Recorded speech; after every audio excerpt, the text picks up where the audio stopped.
Good. Call the meeting to order. Please rise for pledge and prayer. I pledge allegiance to the flag of the United States of America and to the republic for which it stands, one nation, under God, indivisible, with liberty and justice for all. Please remain standing for the prayer, please. O Lord God, we come before thee in prayer, acknowledging the blessing of government administration. Thou art a God of order and hast blessed us with the establishment of governing officials to provide civil harmony and concord. Be with us in this meeting and give us strength and wisdom to pursue goals which please thee.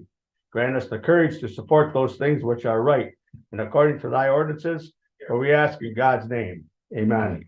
And for anybody that wants to read a prayer, this is the time to do it. Wayne? This is a quote by Wendell Berry. And it is very fitting for the business at hand. It says, whether we and politicians know it or not, nature is party to all of our deals and decisions. And she has more votes, a longer memory, and a sterner sense of justice than we do. Thank you. Roll call. Item Here. Darga. Yes. Bailey. Here. Chapa. Here. Colleen. Here. Making sure I was plugged all the way. Approval of the agenda. Any additions or deletions? I don't know, if it's just the one addition, if you want to put it in with claims, the additional invoice that I got today. You want to do it with claims? Scale thing? Yeah. Okay. Then I'd like to- I won't add it on. I'd like to discuss What is it? veteran affairs purchase of a van. Claims. Okay. It's a What's the extra? invoice for finishing work at the jail. I'm really Oh. they ain't gonna get that. I think- Oh, and that contract was with the other. Yeah, this is for the builder. It's an add-on that wasn't in the original spec. You know, when I. Sprinkler system or something. Oh, yeah, that's right. I didn't hear Mr. Suppression. Kennedy's request. Okay. I'd like to discuss the purchasing of a van for the veterans affairs. Is that 5 then? And actually 6, right? No, Or do we get just No, do this that is two the- claims? Okay, so 5. So 5 will be the VA Yeah. van. What was? 6 or 5? 5. Yeah, we're gonna do the other one with 2 claims. All right, all right, can we have a So I'll so move with the additions. support. motion support to approve the agenda with the addition of that van discussion? That's number 5. Any more discussion? Not all in favor? Aye. Opposed? Motion carried. Conflict disclosure, anybody have a conflict with anything on the agenda today? Hearing none, we'll go on to the minutes of the meeting of May 31st, 2024. Move to accept as presented. Support. Motion support to approve the minutes of May 31st, 2024. Any discussion? All in favor? Aye. Hey, Opposed? Motion carries. Minutes of the workshop of May 31st, 2024. That's same, so move as presented. support. Motion support to approve the minutes of the workshop of May 31st, 2024. Any discussion? All in favor? Aye. Opposed? Motion carries. Claims audit. Yeah, Chairman Chapa and myself and Anne Marie and Val Peacock were here Tuesday going over the claims. I don't think there's anything in there that really, some quarterly payments that are, we've okayed through our budget through the course of the year, so they're just, recycling, we had, our total amount for the month was $13,556. And the final bill after the Rebate. from the cardboard and fibrous materials, which is amount of $7,020.28, which left a balance that we paid Emmett County of $65,3572. So that was, we got more back than what we had to pay. What's America Consulting fee? LLC, Which one? American Consulting, American Consulting. they're, Firm. yeah. That page 10. There we go. I was in the A's. 95. Oh, MGT of America Consulting, okay. That's why I wasn't clicking. They do our cost allocation plan. So in order to get monies back from different programs, we have to have it. Cost analysis. Cost allocation plan. They do other services for us, like the title forward for the sheriff, or I mean, the prosecutor's office in front of the courts. They did our dashboard also, but we maybe eliminated. That once a year or a quarter. This particular, task is once a year. So the cost allocation is taking the overall cost of running the courthouse and splitting it out to the various departments. Right, and I actually have the plan here, Mhm. as part of correspondence. So that the grants can pay their fair share of, Right. yeah. Everything. Right. Right. See what it is, how, but I moved this stuff to claims audit. Mm. Before you get too far, though, the one that was not on there that I just got Uh-oh. today was it's the final invoice that wasn't, able to be processed before the 9:30 deadline last fall for the youth holding center. It was the wrap up, it's $28,759.94. So it's pay the, We do have to pay how it. much? 28,759.94. That might be the math. What's the total? and Okay, so our total will be 173,000, 173,000. We should do a check. on that. 810. No, 173,8129. You can get the zero in the right spot. So $173,081.29 will be our final for the claims. 21 cents. Make a 29. motion to approve the claims audit in the amount of $173,081.49. and that, Support. question, well, discussion on it. Discussion. go ahead. That was for the finishing up of the sprinkler system? Yes, the suppression. There Sprinkler was addition system. with the sprinkler system. I have a different number, just so you all know. Yeah. 183,675.20. 83. 83. I didn't carry the one. That's it. So what's the final number then? 183,675.29. Yes, 183. Okay. All the bills that are on this sheet. Yeah. Plus this one. Okay, we're voting on the corrected amount of 183,675.29. So any more discussion? Thank you for the explanation. Roll call. We're at Durga, Yes. Seeley, Yes. Papa, Yes. Selene, Yes. Heidemann. Yes, Motion carried. Citizens appearing before the board. Okay. Hi, good evening. I want to say thank you to everyone for giving me a few minutes here, but I am Kimberly Gilner and I'm running for probate judge when Judge Jones retires at the end of this year. Right now you have 4 candidates and I'm one of them. I'm an attorney referee in Alpena. I think experience matters for your next probate judge. I'm on the bench right now in Alpena County. I work as a contract employee for Judge Black. I have been in that position since 2015.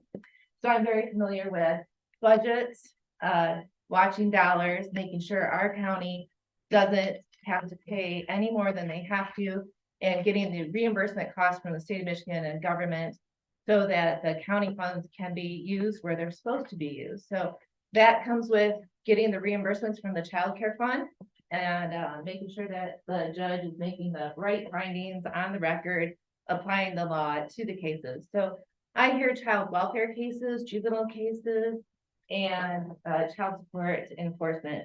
Before that, I was the friend of the court staff attorney.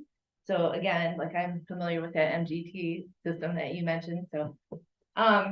Besides that, in a personal, I was born and raised in Alpena. I'm married to David Gildner. He's a third generation owner of Sheboygan Cement Products in Sheboygan. They have a plant in Onaway. They used to have 2 plants in Alpena and Hillman, but they sold those at the end of the year. So he now is back home with the rest of his family. So we're very Northeast Michigan oriented. I was born and raised in Alpena. My parents were educators, retired now, but and so that's just a little background of me. We're a blended family, so I have a son and daughter, 20 and 18, and then he has 2 daughters, 20 and 18. So we've raised these kids since they were about, well, we've been together for about 10 years now. So I'm very interested in Northeast Michigan. I want to be your next probate judge to help make this community strong and get it stronger. I think that Chief Judge Gauthier and Vizina and Ethel, they do a great job. They're amazing with their systems, and I just hope that I can earn your vote and be part of the bench here. So I do think that experience matters. I'm the only one that can say that they sit on a bench and have sat on a bench since 2015. And if there's any other questions from the board, or anyone, I would entertain them. Yes, sir. Is this position going to be determined in the primary then? Yes, it is. So the top 2 vote getters move on to the general. November. So 2 will not, but 2 will go to the general. Yeah. So it's important to get out and vote for who you want to be your next probate judge in the primary. Good question. Thank you. Any others? Okay, Thanks for the Thanks. presentation. all right. Thank you. I appreciate your time. Thanks. And I do have flyers if anybody wants those, or if you want me to circulate them. Why don't you leave some on the desk? Sure, I will. Thank you very much. Thanks. Wayne? Yes. All right, I put them way out of reach. I got one in the mail. Go Good ahead, evening. Sorry. No problem. I'd like to, well, first of all, I emailed a letter kind of at the 11th hour last time, and it didn't get read into the record because of it, because of Anne Marie's situation. I appreciate that. The content of the letter will stand the test of time, actually, and stand for itself. So I'd appreciate it if you would all read it very carefully and then to get entered into the record. With that said, I would like to share with you some publicly sourced information that has been recently advertised, I guess, or recently reported in the national news.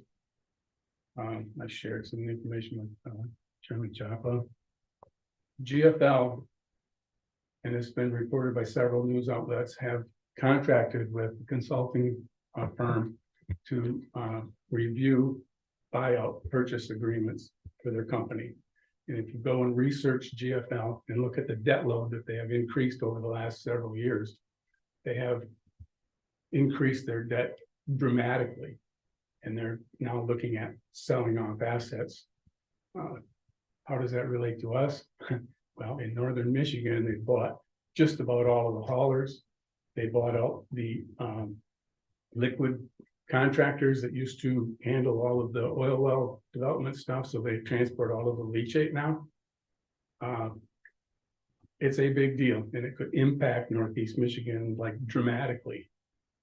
So I urge you, meet with the MOA folks, not Presque, Alpena, get involved in Northeast Michigan, because we worked hard over the years to get that municipally owned disposal facility built in Montmorency County, and it is saving the taxpayers and the citizens of Northeast Michigan, and certainly this county, a lot of money. That problem that they have in Presque County is not going away, and it's going to be a problem for a long, long time. But relying on and I don't want to be an isolationist, okay, but relying on multinational corporations to handle things that should be regulated as public utilities by the Public Service Commission is a big mistake. And we can thank John Engler for that. If you remember John Engler, he's the one who pushed all this stuff through on us back in the day. So again, the letters will stand the test of time. And I would strongly urge you, no one coming to this board, no one sitting on this board, no one at NEMCOG, no one in this region has the expertise to deal with this matter. We need to work with the folks we have. And we need to let the DEQ or Eagle or whoever they are manage this. They took on this problem and let them handle it. Because just grabbing money isn't gonna solve this problem. And it's not in the long-term interests of the taxpayers of the county or the environmental impact that could result as a result. Thank you. Thank you. Anyone else? Okay. Business. John, I guess you're up.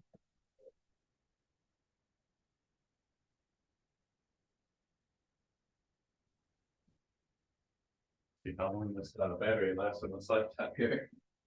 We have plugged somewhere, I think. At the reboot of the reset. Thank you, everybody, for having me here today. I presented at the Northern Michigan Association of Counties, the same presentation, which John attended and asked me to come and present to you a program known as performance contracting. My understanding is that you're in the process of a large upgrade to the courthouse, and there could be some potential to utilize a program like this, and potentially at some other facilities. Normally I would have had, some time to get a little more up to speed of what you had, but we thought it would be best to kind of just present the concept, see if there's any interest in how we might potentially work together if there is interest there. And then I could, get with my team with your people and engineers and see what we have going on, and be able to dig a little bit more into financial situations and debt payments, and to kind of understand why that's important as we get into the presentation a little bit more here. So performance contracting, it is a design build approach. It reduces the development costs. It does that through a reduction in the development cycle, engineering period, as well as the amount of engineering that's required at being design build, because it's just the level of drawings and specifications required to get you comfortable with what you're getting and get everybody that's doing the work comfortable, so it doesn't take such a high level of the design. And it has a guaranteed cost of construction and operational costs. So a lot of times they'll have an area that doesn't have air conditioning and air conditioning. We could say it's not going to cost you more than this. Or we could say by replacing this equipment, air handling units, boilers, chillers, whatever it is that you're upgrading mechanically or lighting or windows. We could say, here's utilities expenses before, here's what there'd be after, and we could guarantee that help you make a business decision on whether you want to do that improvement measure from a financial standpoint. Some things you just have to do because you need heating and cooling in a building, even if it doesn't pay for itself. Other times you could potentially use some of those savings to offset the costs of those improvements that are needed just to be able to provide the services to the community. It allows for payment over time. Maybe you say, okay, we have $1 million worth of upgrades we need, but we don't have $1 million. So this would allow to say, okay, if we can, save $50,000 a year and allocate $50,000 of the budget towards it, and just pay $100,000 a year over time. And I did look a little bit through your certified financial reports and budgets, and it looks like something that you've utilized. At one point, I did on a site here for Motorola for upgrade of the radios in 911. So that was a $1 million lease purchase and payment over time, rather than to come up with $1 million and have a deficit that year and then payments over time. So that's another opportunity for this program to procure facility improvements and make payments over time with that. No change orders and no tax increases if you're able to utilize within an existing budget, but that depends on the scope of what you're looking to accomplish. So a conventional contracting process, and I think you're familiar with what's going on right now. You outlay money to hire a consulting engineer. They do preliminary engineering cost estimates. Then you look at whether there's money available, and if no, well then you're gonna go find money somehow. And say, okay, we think we're gonna have enough money, then you know, you paid it an engineer. I think that's a route that you've gone on with the project you're at. You know, they prepare a project budget, then it goes out, bids the contractors. If it's within budget, then you move on. If not, you know, it's back to value engineering, and then there's, you know, more money associated with that. So each one of the dollar signs represent an outlay of cash for the program. Then it gets into construction, and then a lot of times as you get into construction, issues arise, and then there's change orders. I've been with municipalities and they just say, okay, whatever bid we get from a contractor, we're just gonna assume we're gonna spend 15% more than that, 'cause that's the average. It makes it really tough for budgeting, and, you know, sometimes it go for, you know, a millage or a bond. Say we're gonna have this many dollars, and then we end up having to cut scope out of it, and things go over in cost. And then you're not providing the community what you committed to when they approve the project, or when you approve the project. You gotta get more money, and then it hurts the financial situation of the county, or cut scope out of the project.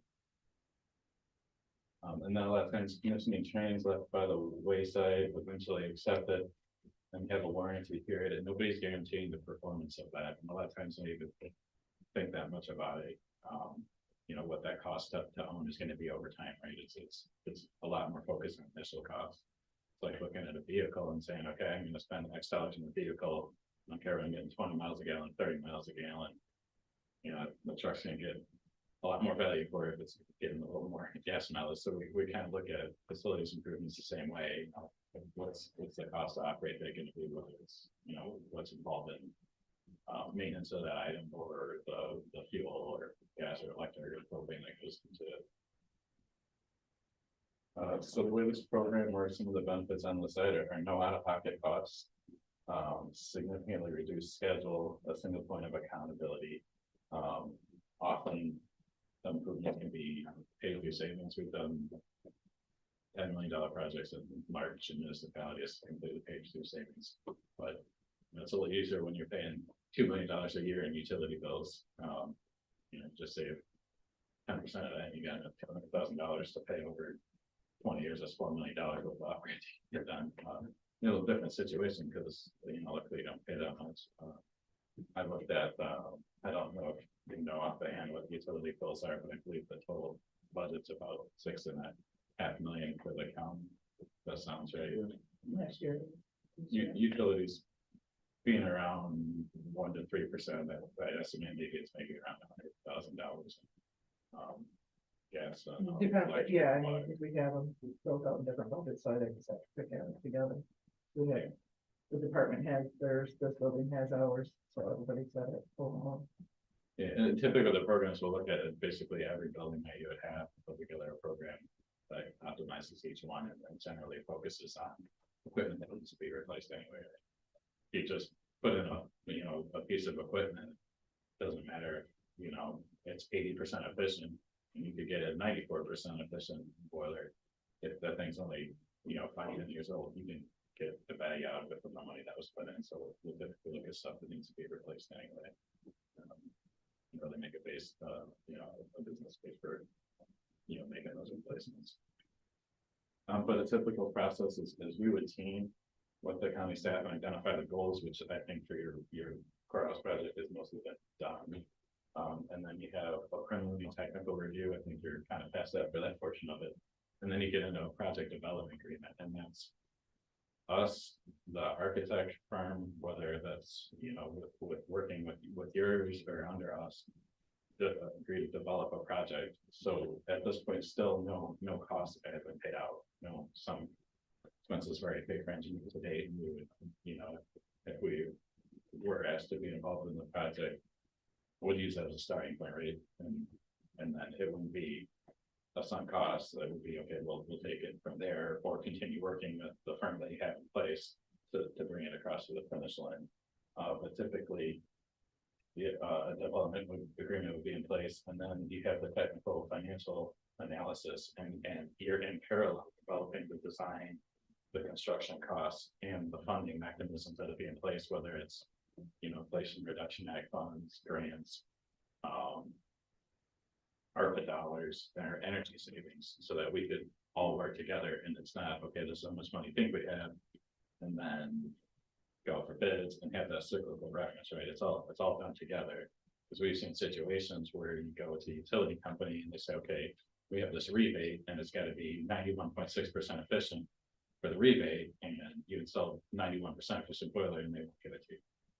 So if you look at what the rebates are and the funding and develop a scope in parallel with that, they could say, hey, you know what, we could pay, you know, an extra $500 for this piece of equipment and get $1,000 rebate for that. So, you know, that's where it makes a little more sense to look at how everything will come together. Also, when you involve the people that are actually, you know, the pipe fitters and the tradesmen in the design, a lot of times they know a little bit more than the engineers that kind of sit in the ivory tower and think, you know, conceptually about things, but they're not the ones out there going. I've been up in, you know, attics and make a very handling unit houses and stuff where to change the belt, you have to go up a stairwell and then literally jump over that stairwell in order to get when you maintain that stuff. And a lot of people don't think about the maintenance of that, or you'll have a piece of equipment that needs, you know, tubes pulled in, boiler tubes, and need, you know, 15 foot in order to do that, to put a piece of equipment there. So then when you need to perform a maintenance on that, you're spending tens of thousands of dollars disassembling something just to maintain that. The people that actually do that maintenance and do that construction are very well aware of those items. So the end result is usually a better design. And that's where a lot of change orders come in, where, you know, the AEs put something together and it goes out to construction people, and then the AEs get the feedback after they're already under contract, and then like, oh yeah, it doesn't make sense to do that. And that's where it's, you know, the change orders start piling up. So if everything, all that's developed in parallel, you get a contract at the end. It's typically a contract that says it's guaranteed cost, it's a guaranteed amount of savings or additional operational costs. Of, you know, a lot of times we'll look at a facility and it needs more energy because, you know, something's failed, and if it's repaired, it's going to use more energy, right? You'll have part of the building that, hey, in winter we can't get it more than 65 degrees, so it's going to use more energy. But you'll know what your new operating costs are going to be. So when you look at what you have for a budget, it's okay, we're going to have a payment for this equipment, and we know how to adjust our payment for the utilities, whether that's going to go up or down. You know, typically these programs are lower because we look to put more efficient equipment in to replace the older equipment. So then you have installation, commissioning, and training. And then once the project's done, that's when the first payment's made. So there's no payments made at any point after the development's made, you know, unless you had engineer outside of us. If they're within us, it's basically completely developed. We just signed a development agreement that says if we don't proceed to do a project, then we'll pay for that engineering development. What that amount isn't due, and never is, it gets rolled into the equipment cost. So if we say, okay, we're going to do $1 million project, we think the engineering is $100,000, you would sign a development agreement that doesn't owe $100,000 unless at the time you provide the final contract to you, and you decide not to sign it, then we would just be reimbursed for the engineering today. But a lot of the times when the savings pays for it, there's at no point you're out of pocket, right? It's just, we say it's going to save $100,000 a year, and your payment for the upgrade is $100,000 a year for the next 10 years or 15 years or 20 years or however long out you finance that. You essentially don't have an increase in cost at any point that I'm hitting the budget.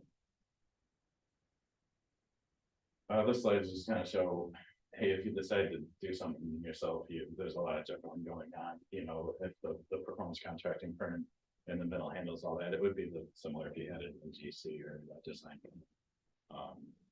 But you know, when you do a large project, there usually requires a lot of staff to kind of keep an eye on all the trades and everything going on. This more or less basically hits on everything I just said. You know, that left side there, they compare to performance contracts into the kind of more traditional where you have, it really puts you in the middle of managing an engineer and maybe a contractor or a construction management firm or however many people involved in that.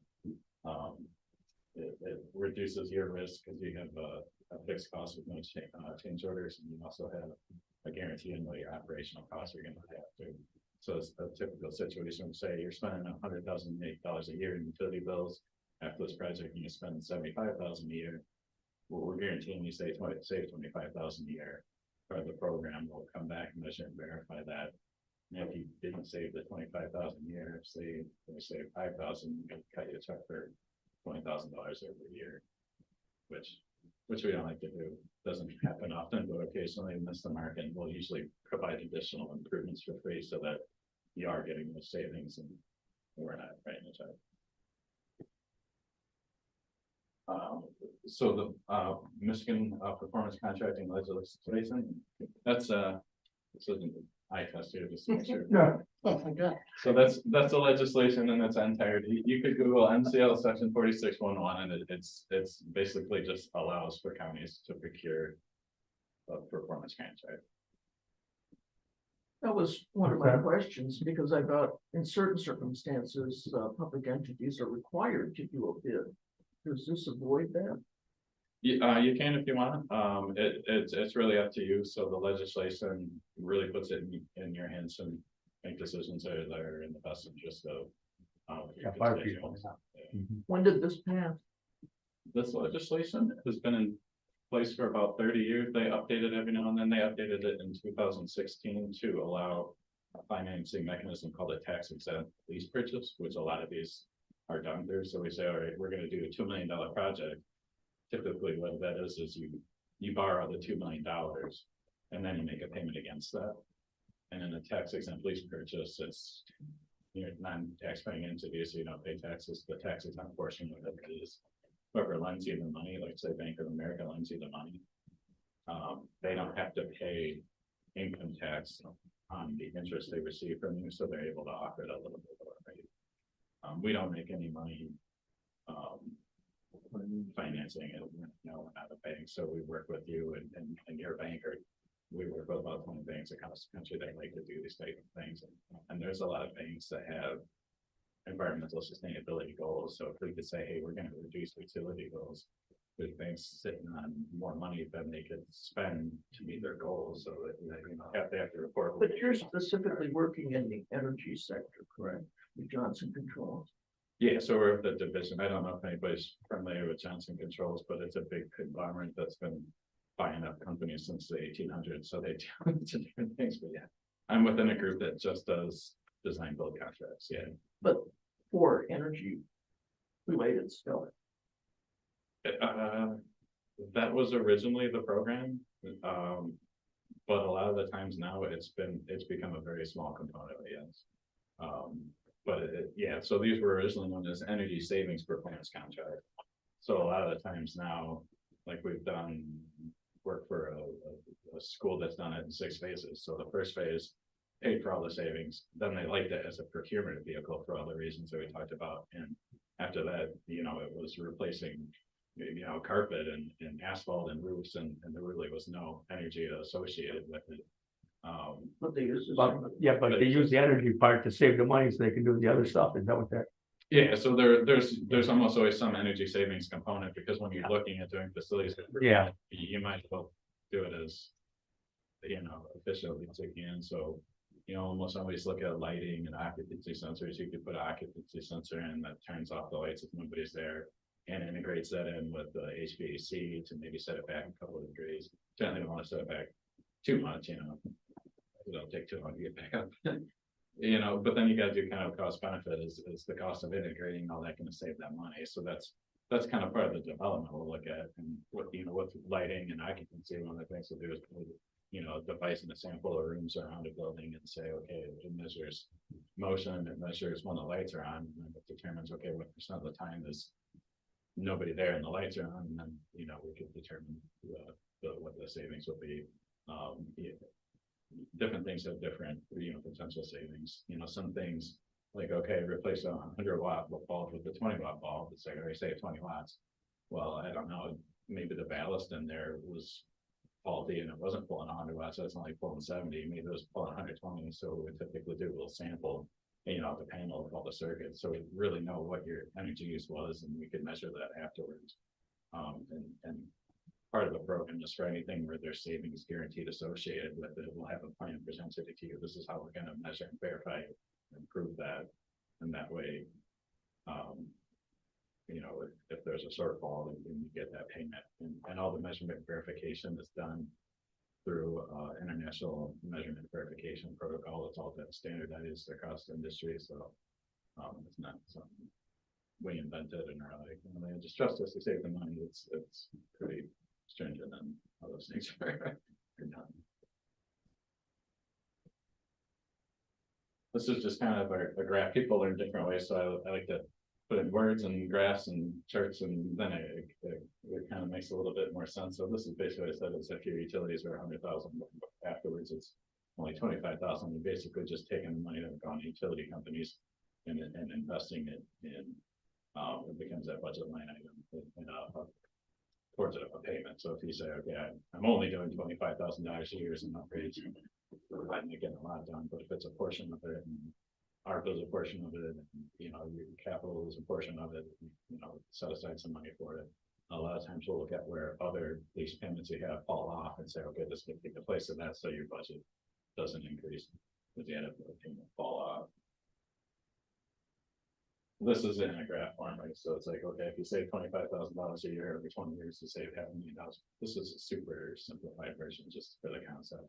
A real version of pro forma is going to have a lot more components, because it's going to have, you know, your payment is going to have an interest rate, right? And it's and then the what you save is going to change each year because the costs go up. So if you say, all right, if the interest rate and the, you know, the savings as the cost go, right, we save energy. If we save a kilowatt of energy and it's 15 cents, you save 15 cents. If the kilowatt of energy is 20 cents, you save 20 cents. So those costs go up, so the savings go up. It seems kind of counterintuitive, like its costs go up, I save more, but it was a kilowatt hour of energy avoided. And then there's other line items in there, you know, typically for, you know, operational savings too, you know, energy savings and operational savings and capital contributions. Right, you can have sublines off all your. Try to avoid sublines, but it's usually, you know, and sometimes the payment isn't a fix, right? Correct. It's, Yeah. hey, we have a $120,000 payment for the next 3 years. We want 0 payments for those 3 years. And then instead of 25,000, you know, it might be 30,000 a year more, because, you know, in order to pay off the principal, you got to pay more. And then the later you defer those payments, the more interest occurs, right? So if you say, okay, we want to keep the overall cost lower and pay less interest, then you want to pay more and more. And you could pay with cash too, if you have cash. You don't have to pay over time. We accept cash too. This is the example I talked about with, this is a debt service report that I'm sure very familiar with. This is a payment from 2017, just an example. It was, okay, we want $1 million, but by paying over time with interest, it cost them like 175,000, but allow us to kind of have to come up with $1 million and just pay 125 grand, but in 2027, this falls off. I don't know if this was, a lot of times the revenue source falls off with it, right? If you went and voted and said, we're going to have this, but if you say, all right, we have a budget line item that opens for 2027, we can have 125,000 slip in there, and it's not going to be any more than we had been paying for the previous 10 years or however the 10 years over such. It's a 911 surcharge, so Excellent. So it's a similar concept to that. It would allow you base time if you chose to do that, but obviously paying over by paying over time because of the interest. So yeah, have the cash usually makes more sense of that, because then you could get improvements for it, so the money go to interest rate or everything to show for it. But it's kind of like buying a house. Most people take out a mortgage, they don't have money laying around to buy a house. The price of electricity we talked about, it's just been going up. This is average price in Michigan. It's projected to continue to go up more. So typically, you know, it's saving more than is projected because the costs have gone. This is just a list of everything that's typically included as far as NAV savings go, but really anything you do can possibly not do it. We could do through, you know, our own people or some kind of. go back one. Want to finish reading that.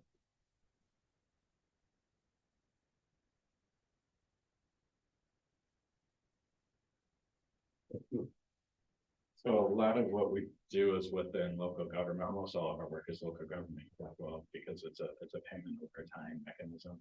And most, private companies, we know where they're gonna be around 3 or 4 years, it's really nothing. That, most schools and government plan to be around in 20 years, so they're willing to take on a 20-year payment. And knowing that, that it's gonna pay off in 20 years and they'll still have that equipment. One of the last ones, public relations, that's important too, is communicating to the community, to people what we're doing, being good stewards of their money, and we can assist with that too. Interested, I showed you a video, we did a $17 million project, 100% self-funded with savings for the city of Lansing. And put together a little video that talked about it, so that's something we do. Sometimes it's flyers, sometimes it's a kiosk. But we go in and see it, other times it's a website, which I have an example of. It was pretty much everything you could do in several buildings. City government. Yeah, the city governments, yeah, and that sort of was lighting, there's chillers and controls, and then they also had about $5 million of brownfield dollars allocated to redo the skywalk. If you look at the Capitol building, there's some of this bridge that goes to the conference center to recently, it was recently bought by something else. Yeah, I think within the last year it's now rest. Yeah, so that thing's got all the lights on it, and that was quite an ordeal. Was replacing all the lights and all the windows and painting the thing. And we had barges out there with scaffolding up and to replace those windows. But that, that was I think about $5 million for that project. It's Skyway. Yeah, the pedway walk, they renamed it the Sky Bridge, I believe. Another thing we'll sometimes look at are solar panels on a roof, and I don't know if you're familiar with some of the legislation and the Inflation Reduction Act will typically pay 20 to 30, 40% of any solar you do or any geothermal that you do. Typically you guys, as a non-tax-paying entity, aren't able to get that, but they wrote in a direct payment option, so it's you would have to file a tax return, which you've probably never done, but you'll be able to get that. So an example is Eaton County, we did something like $4 million worth of solar panels, and they'll get back about a check right from the treasury for about $8. And we guarantee the electrical production, which some people say, how do you guarantee how much sun you're going to have over the course of a week or a month or so? You can't put over a course of a year with decades worth of data. We know the amount of sun you're going to have for electrical, so that's something we could look at if you're interested. It's where it used to be like, hey, we're green, we save $10,000 a year and it costs us $10,000 a year and we break even. It can be something that's used to put more money back in the general fund, particularly with the Inflation Reduction Act tax credit payment, a portion of that. And the new systems now are basically just put together and they're weighted down, having to put a bunch of holes in the roof. The cheapest way to do it is to put it on the roof because you don't have foundations and such. But we have a group that just does solar, and they said if there's an old roof, what we typically do is replace it, and then we can put more insulation in, maybe get some efficiency and savings that way. Make sure that it can support the additional weight of the insulation in the roof as well as the solar equipment, and save money on the electricity from the solar equipment. Or if you have a brand new roof, it makes sense. What doesn't work well is a roof in what they call a midlife crisis, right? If it's 10, 15 years old, put a bunch of stuff on there, and then take it off, replace your roof, and put it back on. So in that case, it may make more sense if you look at the life cycle cost of it to put something on the ground. So those just sitting there? Yeah, for the most part, they do, depending on weights of things or. Yeah, those are the weights, yeah. Good. Yeah, so they generate electricity in DC and then it has to go to an inverter that converts it to AC. But that part is electrical contractor work, but the stuff is basically just general labor work with the prevailing wage legislation that went into effect. You have to do prevailing wage. So, we would work to make sure that it's deemed general labor, right? 'Cause you're paying, I have to, up there as much as an electrician, so typically what we'll do is have, you know, people qualified that all they do is solar, right? But a lot of communities don't have a solar installer, right? So the, you know, the people that we work with, that's all they do is install solar panels, but then they're not paid electrical contractor rates. But electricians do the, you know, from the inverters and connections to the panels. There's a lot of coordination that needs to happen with the utility company and make sure they're. There's no fasteners to the road. Other than gravity. So there are typically some, so that it's weighted down and depending on the whittling and the angle with it, sometimes there's like. All brackets that go into it, and we work with the roof manufacturer to make sure that nothing that's done is gonna break the wire. This is just a picture we did at Eaton County in the bottom right there. That was a new roof with roof mounted solar. The covered parking in the back is for the jail, which is off to the picture on the left. That had a roof about 10 years old, so we didn't want to put it on there. And then this allows for covered parking, which is pretty useful when it snows a lot, and then also it's inflation protection mechanism. So for 30%, that you have solar on it, and you pay 30% covered parking. So people are like, well, where'd they draw the line? It was pretty gray when they first came out with the legislation. They've since had some Q&A and answered some things. So someone's like, well, what if I built a $10 million city hall and put solar panels on it? Then it's like, okay, no, if the structure exists primarily for the solar, then it's okay. So, you know, even comes to some people are saying, well, if I build this and I use the solar panels as the roof, that's okay. But what if I put a roof in the solar panels? So they've got that more or less pinned down to be able to qualify for the investment tax credit. If that was something of interest, this is the last one on solar. So this is, we talk about communicating to the community. So it's a website you can go to, and each of these colors represents the 4 sites that have solar and the actual production of these dashboards can be done for anything, you know, if you say, okay, here's the savings. So a lot of times it could just be a single landing page that describes the project. The Inflation Reduction Act, I thought everybody gets 6% if you do a qualifying project. If you use prevailing wage, it's another 24%. So after that, you're at 30%. Then you have the domestic content, additional credit at your energy community, which they released a map of what they deem an energy community, and you are. There's also intricacies of the direct payment option, which you would have to take for not tax. They phase out if you're not meeting the domestic content pay. So the first year they came out with this in 2022, you know, you didn't need domestic content to get the full amount of the credit. And 2030, you needed to have domestic content, or they reduce the payment by 10%. So each year it goes down more and more. So if you don't initiate the project by the end of 2024, you'll get another 10% reduction of the local ITC. And if you use non-taxable funds for it, they reduce it even more. So it's pretty complicated formula that goes into it. We recommend you work with your tax advisor. Just get our non-tax advisor. So that's just just some of the considerations you want to have if you did pursue that, either for geothermal or solar. The ITC is there for non-carbon upgrades that we do with the facility. Data logging, I hit on this a little bit earlier. So we put a device in that just kind of measures the temperature. You save a lot of energy, set you know, temperature 6 degrees in the winter, just shutting off all the lights. But you know, it's, in terms of the improvements to the facilities, it's usually, you know, safety first, then comfort, and then energy rate. The idea is to make it welcoming for people that come in here, people that work here, to be able to be productive. So we've seen situations where it's, you know, swinging from the 60s to the mid 80s over the course of a week or two, like holding on measuring device. Or I've been in county buildings where people on one side of the building in the winter time have the windows open because the heating system is just dumping all the heat. That's our building. So they're in Our building.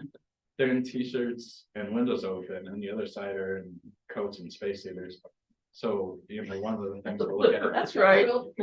is maybe reworking, recommissioning existing buildings. But a lot of times these things were set up 30, 40 years ago and nobody's looked at it, right? They'll say, okay, here's where the dampers are set, they've moved, and it's just a matter of going through with airflow devices and seeing where it's going, and making sure it's not all put all there at one distribution, and sometimes it can't be done without putting additional distributed boxes and ducts in. So we've been told. So that could save a lot of energy, and then we've also seen situations where like it's never gonna be right because things are undersized, like it's too big over here, and you know, they zone the systems, they're not really connected at all, and it's okay to get it right, it's actually. But we can guarantee it's not gonna be more than X dollars, you know, the calculations. But I got maybe 5-10 more minutes with the slides. I'd like to hear guess if anyone else can. I didn't know if I want to hit the thoughts. I don't want to overstay my welcome. I'm here as long as you want me to. I'm sorry. One more. Well, you want to hear the information, you gotta let them talk. Yeah, you go ahead, you got 10 minutes. Okay, so another thing I would typically do is looking at building envelope. It's pretty obvious if you have missing doors or certain insulation, you're losing money. So what we could do is quantify that, right? You calculate per linear foot of, you know, missing, you know, quarter-inch gap, and based on, you know, your GPS coordinates, you know, modeling, it equates to this dollar. So we said, okay, we're gonna do $20,000 worth of caulking. Okay, that's a lot of caulking. We'll go into, you know, countywide and put in little miles of caulking. If we could say that's gonna save you $5,000, and it's pretty easy decision to make. Plus, you know, also keeps out problems in money and stuff. So we could quantify everything in terms of what it does to the community if there's energy reduction associated with the project. We could say, all right, a kilowatt, this many kilowatts are saved, this many BTUs are saved. It equates to 200 tons of carbon. We probably like to say, you know, I've never seen a ton of carbon. We don't know what that looks like. It doesn't really mean anything to me. What's usually one way to quote with people is it's the equivalent of 8,000 cars off the road or planting 600,000 trees, or just kind of based on the cake. Most people are kind of look at these as cost saving measures or improvement measures. So something needs to be fixed and addressed. And then this is kind of like, hey, this is in addition to what we do. Some communities, I know we've set carbon reduction goals and we're utilizing this to meet those things. This is an example of a project we did at Eaton County. There was a 35% reduction in costs and emissions. It was a replacement of HVAC equipment, controls, LEDs, a megawatt of solar. There was no additional taxpayer money. It was a $12 million project. They did allocate $4.9 million of ARPA funds towards that. So with the ARPA funds of $5 million added, they were able to get about $8 million more work done because that work had $3 million worth of savings. Right? So that was $8 million more, only had $3 million worth of savings. So it's okay, we allocate $5 million for ARPA, we get that 8. So they got a lot of bang for the buck for allocating ARPAs for something like that save the money. But that's a situation where all the improvements that we needed didn't pay for it. A good example there is they had chillers, about $150,000 chillers to be replaced, but and they would save $15,000 a year to replace them.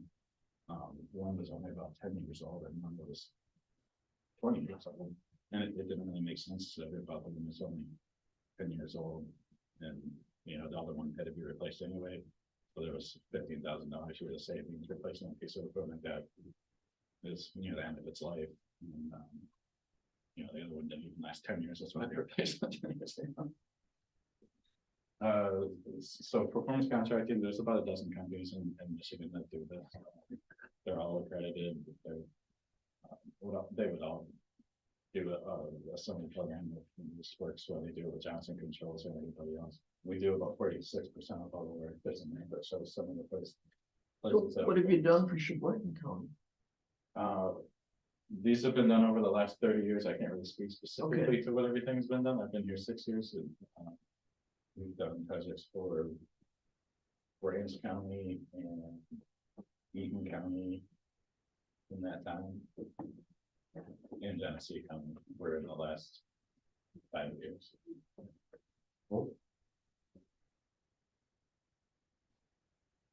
And we could give references and guys, and we talk about this we want to. So this is in general how the program works. Speaking specifically to what you have going on and having an engineer, if you did want to look at doing this type of program, And that potential next step would be for us just to talk to them and see if they're just teaming with us, if you would like us to, or if you say, okay, we found a agreement with them. You know, we'll turn over the engineering that's been provided today, you go with it, so we would kind of follow your lead and the viewpoints of class and say, we're just happy with the people we're working with. And, you know, bring them in the fold and, you know, we'll work with your facility staff or whoever showing your project. Typically it's a, you know, maintenance or operations person, and, you know, they're working with an engineer, and then we would just work as part of the team under development agreement. Or if you say, okay, you know, if these guys want to take over, we want to be respectful of whatever relationships you have. Well, this is really thought provoking. It sure is. That's Yeah. why I felt Yeah. he could Yeah. have everyone here. As I'm sure John told you, we were in sticker shock about what it would cost, but then again, there's no. And we have the current issues in this part of the building, but there's still the older part of the building that has all those issues plus.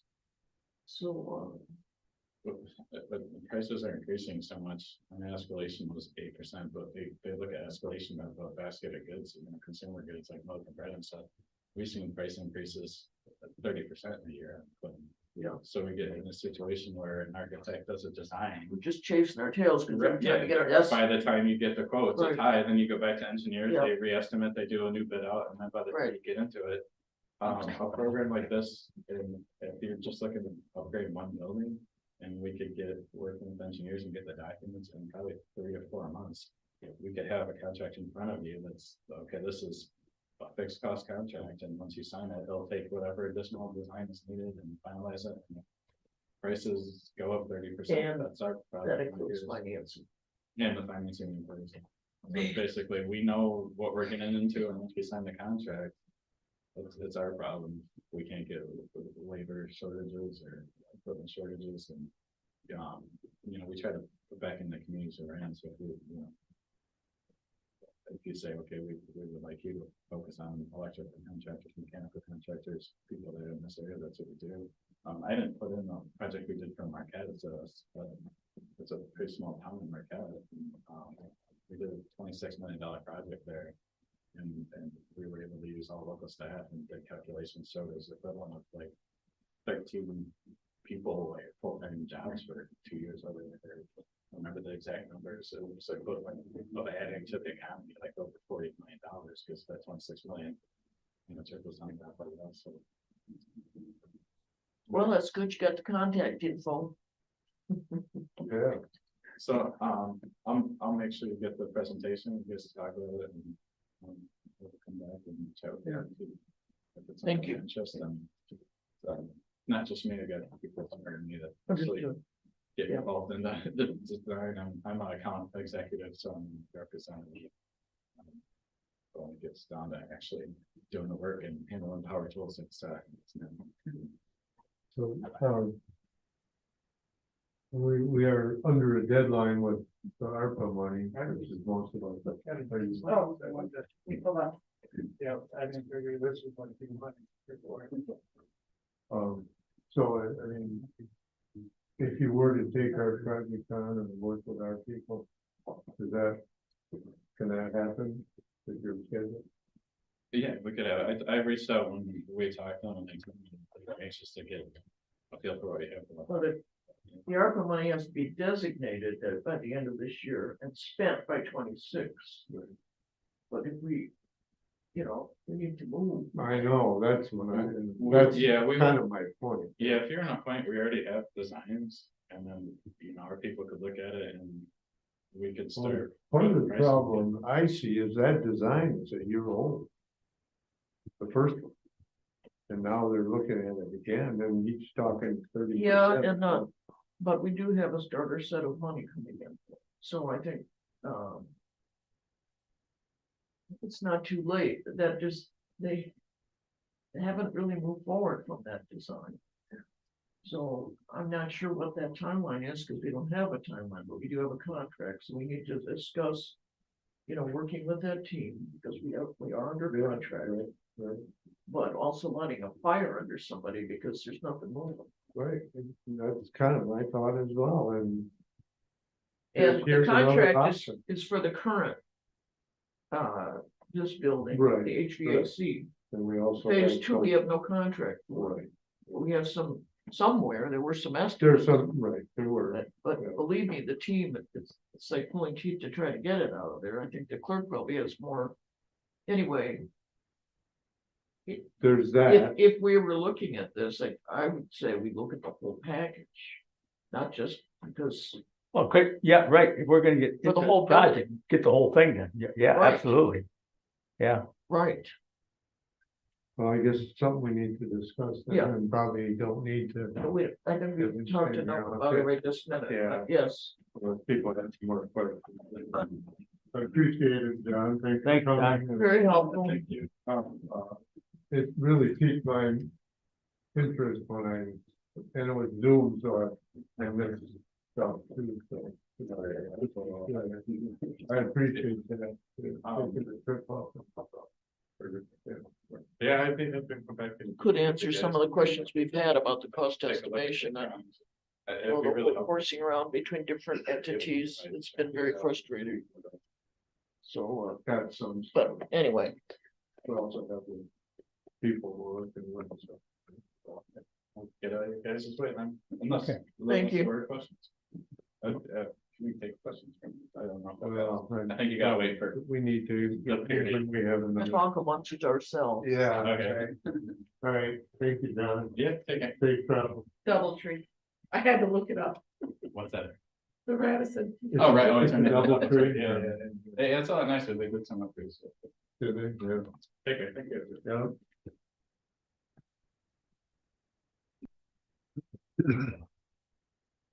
It's a long one, but I think it was worthwhile. I think everybody got something out of it. Number 2 is contract, Target Alpina Motorola, 911. So the first one, Target Alpina. You got a copy of your thing, yeah, no change, because they did increase this last year, the overall. So they weren't asking for anything, and as far as the changes to the language. It wasn't substance to the actual contract, more of the attachment of the services they're providing. With the addition of Mr. Carr. yeah, In assisting in the small business area, they Yeah. thought it would be good, just to add that's another service they're providing. So, Yeah. like I said, it's in the attachment side, not in the substance of the contract itself. Did the mayor ever give you a list of what exactly brought in another county? Every year he does a biannual yeah. report to us. He reports every year. What project? I know. He was here a couple months ago, give some report. Off the top of my head, I think he does it twice a year. I know, but I would have to go back and look at his reports, and I can pull them from the board files. To see what they were. Well- I don't remember off the top of my head. I know he's worked with Al for one. Well, yeah, but I mean, there's small businesses. Yeah, and large He's got a lot of, yeah, projects down in Grand Lake, he's trying to actually work with City of Onaway, help them, or have somebody over that way help them too. And the other thing to keep in mind is, like he says, it's not that there's a business maybe in Presque County, that there's a new business in Alpena that's hiring residents of Presque County, the benefit of that. So it's more of a regional thing than it is just a county by county. That's how they look at it. Couldn't help but think that the amount, this contract. Is less than the county was spending on economic development 30 Yeah. years ago. Yeah. So We get probably I would make a more for our motion money, to approve too. this. I'll economic support it. development, For 30,000. 35. 35, yeah. We have a motion to support to approve the Target Alpina contract in the amount of $35,000 a year. Any more discussion? this is just yearly now. Pardon? Yeah. Yearly. the yearly Yep, that's right, contract. annual, yep. Is it still, do they still have the fellow that he hired on to go out and get these grants? Mr. Avery, yes, and they have Mr. Carr now too. And they staff every EDC meeting. They come to the EDC meetings. Yeah. So, you know, they've got the guidance of that entire board, which is composed of people from around the county, including Onaway. Right. because Kelly's on the Kelly's board now. on it, yeah. Kelly's on the board now? Yeah, Yeah, she's been on for- Been on for a few months, Oh, maybe 6 months already. anyways, anyway, that's She good. was- Was she on the last report? Yeah, she was on when he gave his last report. Any more discussion? If not, I guess we'll call the roll. Staley, Yes. Chapa, Yeah, Colleen, Yes. Heidemann, Yes, Jarga. Yeah, motion carried. The second one is the Motorola Motorola. Motorola. Little Tech, Motorola. And this is the annual, it's the support and maintenance. For the Council and all, that. councils in the sheriff's department. Much is that? Just for the sheriff's department. Yeah, Well, 39,000. too. Well, no, it's 42,440. Last year was 39. I put that on there. so you How can much see is by- it? or- 42,440 And 5 cents. and 5 cents. Yeah. Oh, boy. We used That's, to- that's for what? The maintenance? It's the It's support like for a the, lease the next- contract like he was talking about. Equipment. it's the equipment. So it's servicing the councils that run the paging system in the 911. wow. But we get funding for 911, It's so, it's painful. So, You know, there's, it's a 10-year expectancy, life expectancy. At 5 years, they expect to do some updates and upgrades. So this includes any updates along the way too for. but it includes the equipment itself. Right. How old is that council right now? 2 years. We put it in, we put it in December 2018 and went live. 2017 it went live. Sorry. Oh, that big one that we did? We just did something else with it. So that's half of life. Yeah, We're at half. That's like. Yeah. but it is upgradable is what you're saying. They, They can anytime keep there up- is an upgrade, they, an update, not an upgrade, an update. Okay. A total upgrade is why we're trying to pocket money away. When we do have to put in new consoles, we won't have 100% of the funding, but hopefully this time we'll have a good majority. What's of the it. estimate on that? 3 consoles run about $500,000. They don't give those away. That does the EM too, though. So, Emergency services too. well, that's paging. That's what that Yeah. actually is all the paging, all the radio system for 911. It ain't cheap, No, It ain't- well, and the overall Saves project. but people are willing to support it and they have. Well, yeah. The reason the project cost so much in the beginning was because we outfitted the entire county with new 800s. Right, and didn't that take towers and it's a lot to do that? We don't own any towers No. anymore except. That was quite a while ago. The tower, yeah.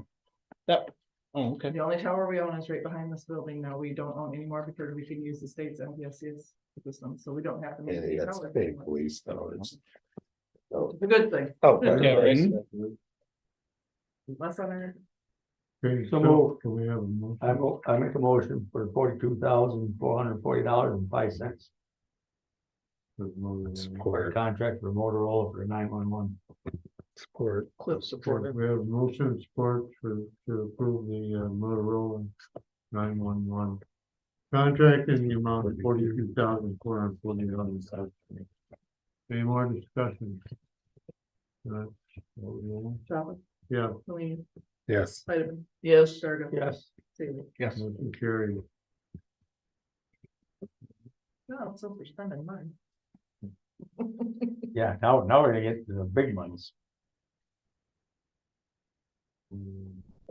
Health, or I mean, the property liability. Okay, number 3.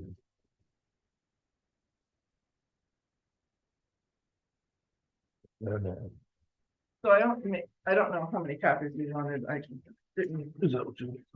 we didn't get a chance to update, after, yeah. But the finance committee met with Mr. Burrows from High Street, formerly Peterson McGregor, who we've had now for a few years. And went, Did you? So that's the other company? no, remember we talked about that earlier in the year? So Too many lawsuits. too many losses. Yeah, Too lost. and like he explained, right now, we're at about 125% loss ratio.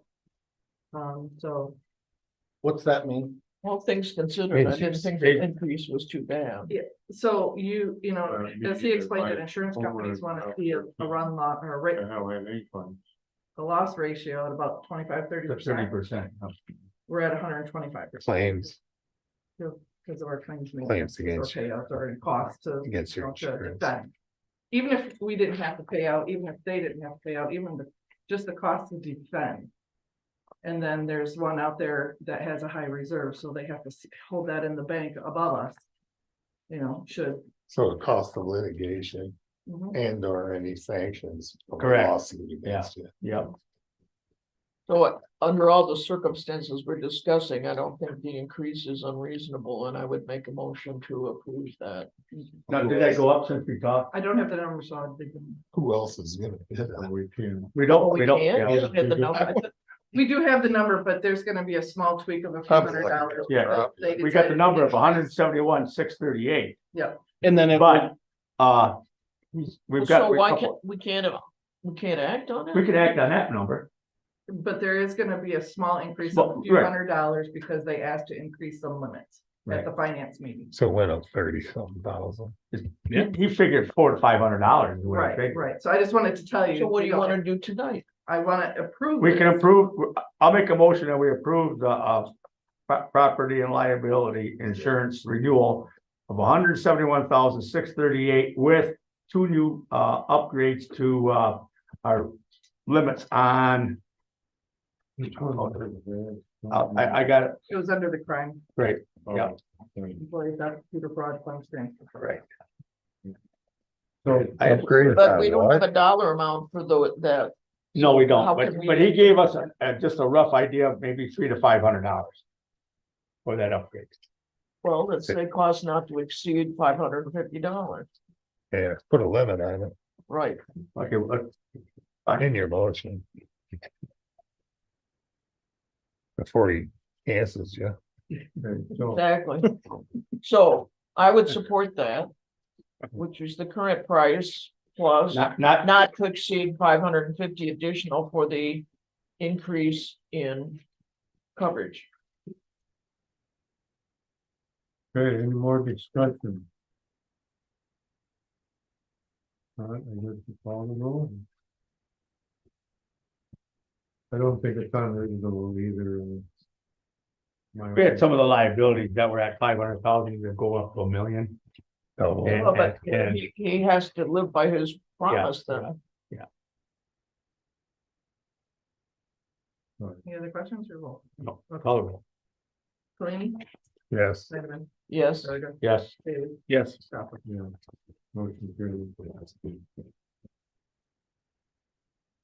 Number 4, airport hangar project rebid authorization. It's all ready, set to go, Al. And Marie's got the paperwork. Okay. I think you guys agreed at the workshop if you to move forward on that, so I think. The result, well, we have the minutes of the workshop, and the upshot of the workshop was that we need to rebid it. Right. But the authorization of the board is needed to rebid, and the new bid specifications are more flexible and allow more contractor decisions about what will work.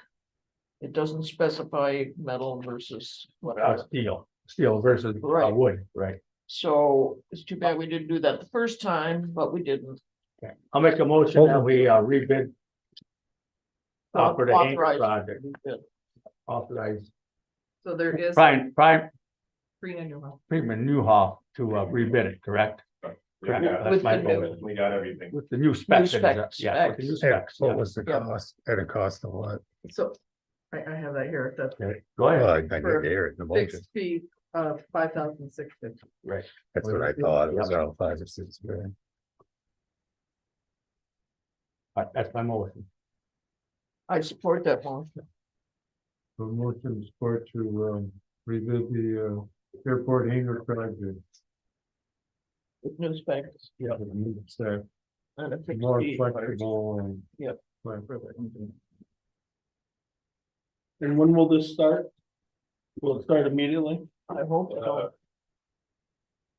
Can't say immediately, but they're waiting basically, I guess, everyone. Yeah. As soon as possible, as soon as I get, you agree, you sign it, I get a copy of it to them. And then they go Yeah, forward. they're just waiting on us. Yeah, okay, It's rebid with different specs, yeah, Oh, yeah. More not flexible. the same specs. no, we didn't change it. We're gonna use the same one. Yeah, I was gonna say, That's it. the bids out. Mhm. Okay, any more discussion? If not, call the roll. Heidemann, Yes, Surratt, Yes, Bailey, Yes. Chapa, Yes. Colleen. Yes, you got the veteran fair van. Oh, that was- hopefully Yeah. it'll keep it under budget. Vet Dan, Veterans Affairs van. What was your question? Yeah. Veteran Affairs, he came to the meeting applying for a grant, the manager there. And the way he talked, he's probably not gonna get it. Did though. he did. He got it? He got it. He talked. For to It us. once, the sounds like- state was I thought- reasonable, We talked to him after. incredible, but true. Huh. So he got it. then. Yes. He got it. Found out after the meeting. Well, it was an eligibility decision. right. Well, So which is all good. right. Determined that he was Well, I, eligible. Yeah, and he They didn't will- know that for sure at the they- meeting, they correct? must have ignored the act that he was under then. Yeah, because we 1899. talked about it at very long length, Maybe, but maybe they just let that fly. Maybe they weren't using Maybe that it does- act. maybe it doesn't matter. Right, maybe that's what I'm saying. Maybe it doesn't matter. As So much he as we got thought. 70,000. We were allowed to apply. Yes, Right. Yep. Right. Well, Was it that's, granted? I don't That I'm think not so, positive. yeah, I can ask him tomorrow. but they determined it was, we were Oh, eligible. that's right. well, Yeah. long, by the next meeting, you'll know if he got it. Yes. Yeah. So, Well, that's the question I had, because if he, the way he talked, if he wasn't gonna get it, he should just buy one. Okay, yeah. Well, we're gonna look into. well, I think it sounds like we're gonna get it, and Yeah. the step has been Right. No, turned in. there's ARPA. fund. Yeah. Right, Well. there's $1.9 million in the ARPA fund. If the guy needs a van to pick up veterans, he needs a van. Yeah, I think we're gonna get the money Well, though, I'm because we not had one sure more that's meeting. the place for ARPA funds. I think he's doing a great job. I really do. Absolutely. Yeah. On an $18,000 Yeah. budget. Mhm. Yeah, it's amazing. 16,000, yeah.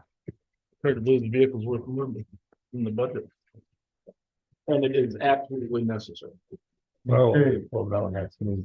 Are we on to committee report? Yeah, we met Tuesday for finance and we budget preliminaries. We met with Scott McClendon, our mayor from the city of Rogers City, gave a presentation. I don't know if any or all of you get a chance to go up to the transfer station here in Rogers City, but they put up another new camera, surveillance camera. And they surrounded the dumpsters here with a vinyl fence. And it helped immensely on keeping the garbage contained around the dumpsters versus flying around all over. So he came and asking for helping with payments for the security camera, the fencing plus electronic waste, yes. So our portion, our half is $3,923.35. And I make a motion that we do and take it out of our recycling monies to help the city pay for that. That's my motion. But How we do that?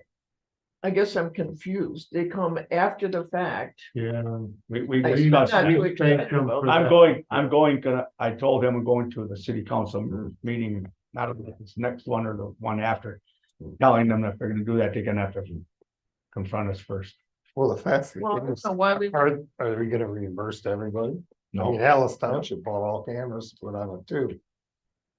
I mean, if we're not gonna reimburse to everybody, we can't just do the city. Well. but you can't get to somebody for reimbursement act. You've already done it without coming. That's not good policy. Yeah, besides that I fact, agree. but I'm saying if you're doing it one, you have to do it for all. Well, there's a lot more county people using Rogers City than that. Right. Well, that's not the question, though. That's right. You know, that's not the question. No, it isn't the question. It's But- like, where were they when they were planning this project and then they buy it? We had nothing to do with it. And then they come in and say, well, will you fund half of it? Is that a half, 50% cost? half, yes, it is half. That's crazy. Yes. I'm uncomfortable with that way of doing business. Well, Heffley apologized for doing it that way and not bringing it to us for it, but. So they realized that wasn't right either, but It's not 39 right. grand is David. not exactly. $3,900, $3,900. $3,923.35. Oh, And, okay. and 2,300 of it is to do a countywide E-waste, electronic waste collection. you know, event. we've got the village for recycling that we're gonna have to realize now, hopefully this year, coming up in this budget year, we can do a hazardous waste pickup. This county hasn't had one in ages. No, they haven't. I mean, that is a fairly decent price for all they did, but I really, I don't ever want to have that happen And I'm not, again. and I'm not 100% sure, but I remember coming to a meeting, because I made the comment, I went up there and I said, man, that looks nice up there with the fence. And I said, well, I called Mr. When Hess, was that put in? it's been almost a year already. And then they're coming a year later? Well, it's right here, December of 23. Yeah, Make sure it's losing it. yes, they put it up in December. Boy, that's a real conundrum. I mean, I represent part of Rogers City, but that is really a lousy way to do a project. You can't just go ahead and do it and then come back to people Well, and say, Keep in mind that, Hmm. but 2/3 of it is for an e-waste event, which hasn't happened, so let's take a little edge Yeah, off of that. The e-waste event already approved. No, they're playing a No, that- new one, isn't it? They're gonna do another one, but this one here was done in September of Comment. 23. They did the e-waste collection, I mean, my Where problem do you is. see that? right under e-waste, there's- 9/27 to Oh, 23. right. There's recycling and Sorry. hose, there's recycling. Well, Alice, there's recycling. I will tell you that, Alice. that is what I mean, I'm not gonna get into the way they did it. But they seem to take the brunt of the garbage. They take a lot of garbage and they take a lot of cleanup issues there. well, they've dealt with a lot of cleanup. Yeah. And using city staff for that. And And I would sheriff's be the work first to crew, agree that a lot more than city residents are coming in Well, to that's use what I that. use, once in a while go Yeah. to Posen, but. Yeah, People from mostly shop. Sheboygan County come and dump at Alice and North Alice. well, I've already had boxes here from Alpena that I, called up on. can we even pay for something that's already been expended? Is there any? Well, it's not our bill, it's not like, You can agree to rate. Hard no. you couldn't do it ahead of time, I guess. Couldn't do what? Talk to us? They sure as heck could. No, I'm talking about before the bill came due. Before what building? Any bill, the bill, BILL, From last December? Come on. you Heffley, said, well. the name's Heffley. What was the conversation that was had between the mayor and you? Or He between, came here apologizing Joe. because Joe, the city manager, didn't call us earlier on the reimbursement part. I went and I seen Mr. Heffley and he said, well, I'm going to send a bill, I think. Cause I told him, I said, if you're going to finish that all up, you should give the county a bill because we could pay for it out of our recycling program. There is money available. Yes, in our recycling program, we've got a millage for recycling, so. It's benefiting not just the county, but the When city. did that conversation happen? It was after they had part of the fence up, so I'm gonna say sometime in December, and I know I came to a meeting, I'm not 100% sure if I reported on it that way, though. But I did talk to Mr. Heffley. So is that a verbal contract? well, That's the the only, I'm that's not the saying only that. way we can help pay it, in my estimation. But I of course, told- that verbal contract wasn't approved by the board. What a mess. Well, He it's not a tends to do contract. that. And Jen, what are you talking about, the 2,300 for the county, what? The e-recycling, countywide. Electronic waste It's half the recycling. total that the city spends. For the county? It's like computers. Well, it was. Don't, you don't have a copy of Is that? it is available to all county residents. But The it's city put it it's out. at one Okay. location, Here's a- just once a year. Take a look at. So, They had at the transfer station, So how much do we have in our recycling fund right now? $100 and some $1,000. okay, So this so, is less than $4,000. right. And if they've helped us with Yes, cleaning up computers and and they Yeah. do take a brunt Yeah. of the garbage. yes, I think we can talk to that, but And I'm never, going- never again. I'd like, Never I'd like to again. see, Say never, because I'd like to we- see. I mean, we've done things too where we've, I know, but Build we out. haven't gone to the next, I got an email. I'd like to see the volume from every station. well, that can be provided by DFL. Yeah. And I will ask. them, They, I yeah, don't see like it tomorrow. seven Yeah, well, For 8, I don't remember how many bins. well, anyway, I made that motion.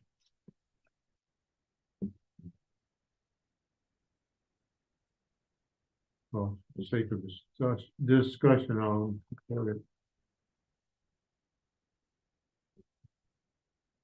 I will say that I got an email the first I heard of this, I got an email from Joe Heffley, the city manager, apologizing for not bringing it to us earlier. And then he was gonna come to the meeting, but he had a meeting in Ypsilanti, so he sent the mail. about waste management, Yes, he did, about Recycling. or recycling. recycling, yes, Right. correct. Yeah, about recycling. I get the, I So get, I think they get the picture that we're, don't do it again, but okay, I'm in favor of paying. Well, it's really a busy recycling location. People from the whole county and for anybody in the world can come dump their stuff. And they have cleaned up the big messes that have occurred. And I'm very glad that they got the cameras there. And it was very helpful to have an e-waste recycling event. So all those are very good things, and actually the price isn't too bad. so, I mean, other than the hang up that they did it, I guess they could have came right to the county and said, you either clean up the mess or we're gonna move it someplace else also, and that was brought up before. Well, yeah, Yeah, that, You well, know, and that's- they've yeah. discussed taking it behind Yeah, the road I know commission they building have. a lot of times. they- You know, they've bent over backwards and yes, and they have. taking care Yes, of it. they And have. now we're gonna squabble over a $3,900 bill. And And we that have ain't- to that ain't- pay for it. That's not. And what not- we're and that's talking wrong. about, though. I don't care if there's a contract or not.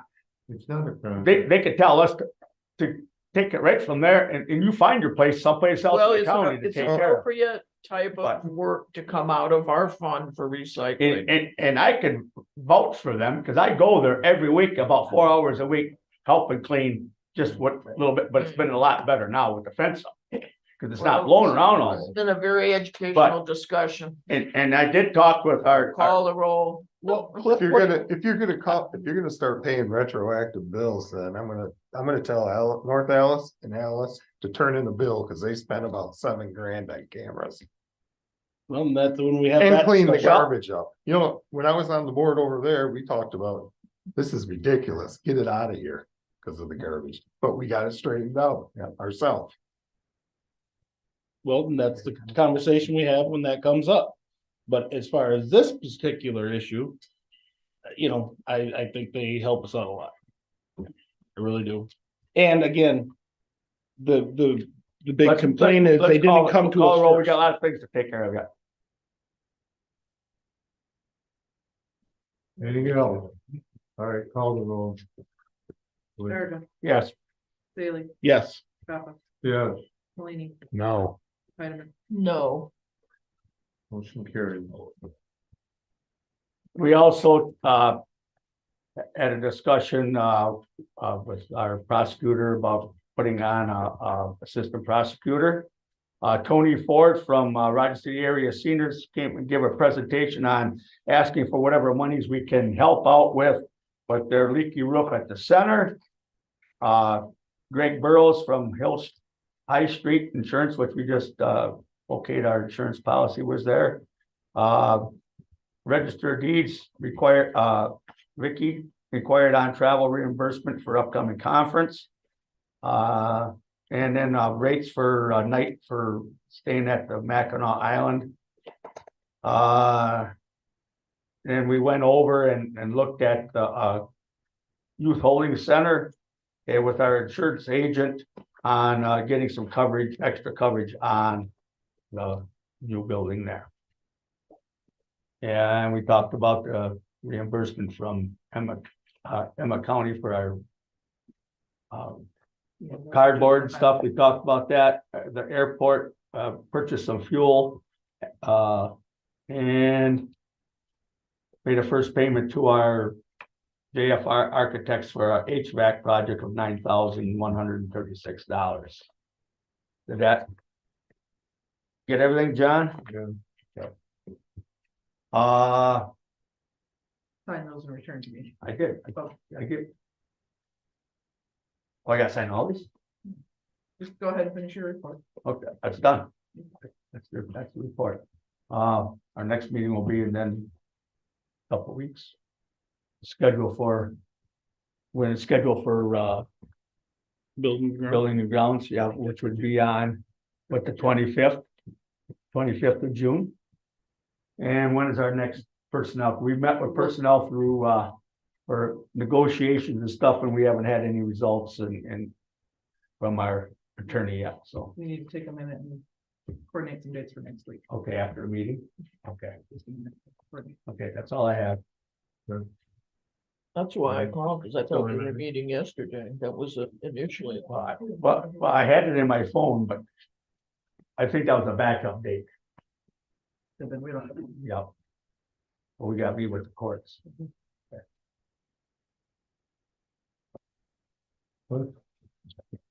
So now we're on to district reports or special appointment reports then?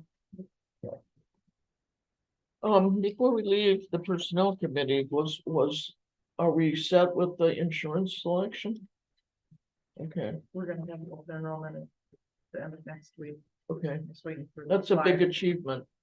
Just to let the other board members know. The cost was gonna go up 14% for the same health coverage as we currently have. So what was done is to lower the county cost for the health savings account. So that we could afford higher premiums.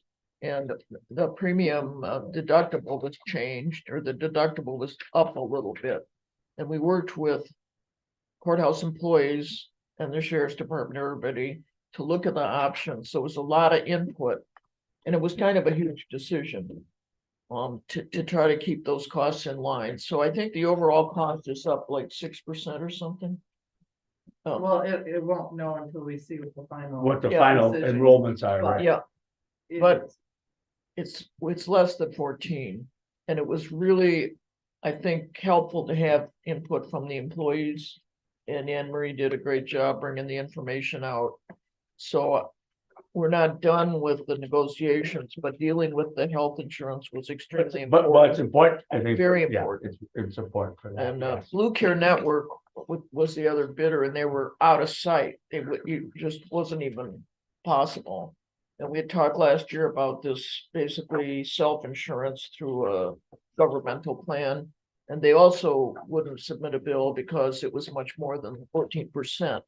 So of all the bad options, I think we came out of it as well as we could come out of it. I just want to let you know that it wasn't a decision we just imposed on the employees, that we had them all looking over the bad news, so to speak. So I think nobody's excited to pay more, but we kept it reasonable. Yeah. Is that a fair statement? Yep, that's very fair. Yep, yep. So we haven't finished with the wage negotiations, but those are coming along, and so we're closer to a decision. But of course, the contracts start on July 1st, so Yeah. there's a certain time pressure. Before you get started, can you cover me on June 18th in Alpena for health work? Sure. I might be going to the doctor. I'm not sure yet. They haven't called me, but I got it marked down as a possibility. Sure. So I'll just, it's Alpena. Yeah, it's either one. Cliff doesn't wanna drive the other. Yeah. Run though. I'll If look at, everyone- I'll look I at just the looked- sheet. I'll look at the I, sheet. I just looked at it. Delphine, Cedar Room, For everyone that remembers that case. 10 o'clock. You can't find anything. Yeah, it's way off in the end. It's amazing. So Mike and I have been going to meetings, like meetings and meetings, Oh. but I think some good is coming out of it. We'll see. Yep. I'll But- see. The numbers that are reflected in the draft budget that we'll look at the workshop do reflect substantial increases in the wage items. I looked at the social security increases over the 3 years of that contract.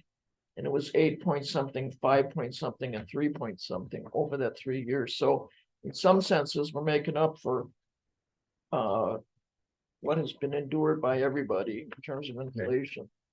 But it looks feasible for what the total budget puts together, but that's where the investment is being made in a wage increase to offset inflation. And I think we'll talk about it at the budget, but that's what we've been spending our time on. Good. Good work, thank you. Right, so, Road, do you have anything? just a road Okay. commission. R.S. Scott got the MDOT's approval for the structure on Akiak Road, the bridge. 8979. Goes over the Akiak River. Scott that? R.S. Scott got the DOT's approval to Okay. go on it. When is it scheduled? This is the first part of, it was rescheduled for 2026 to be moved up to 2025. This project's the second part of the Akiak Road crush and shade scheduled for 2025.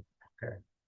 And there should also be a result in some of the cash savings on it.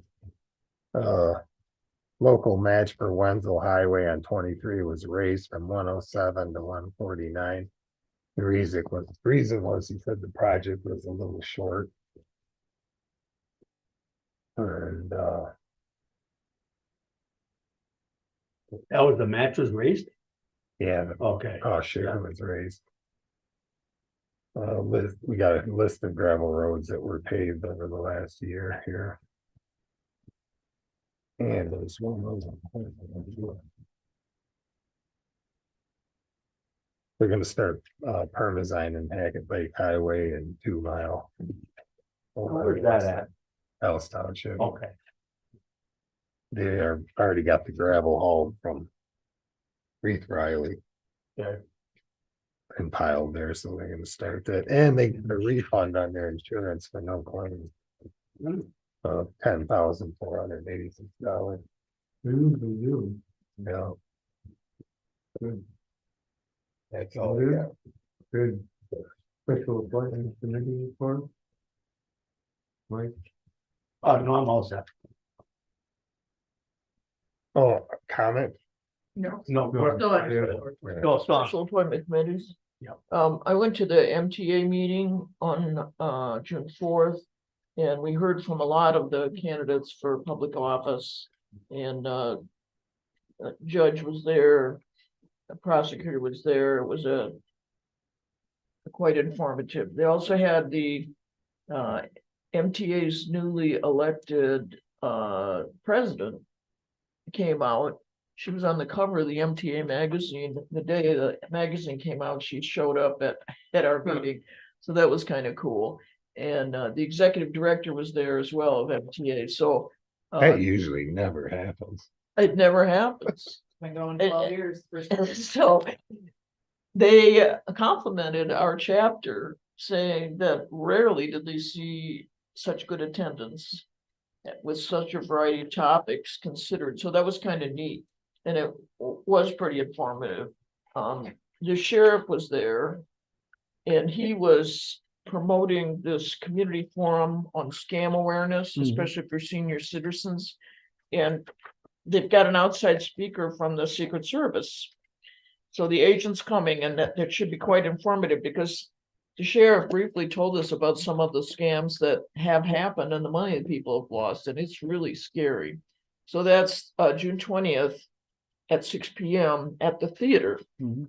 And the library's making the theater available for this for free. Now, that's a special date because at 7:30 is the master plan public hearing in this room. So you can have a double header, go over to the theater, get some popcorn, and then at 7:30, come on over for the public hearing on the master plan. But that does seem like it'll be a good thing. Not Bigelow. Is Bigelow gonna present that? No.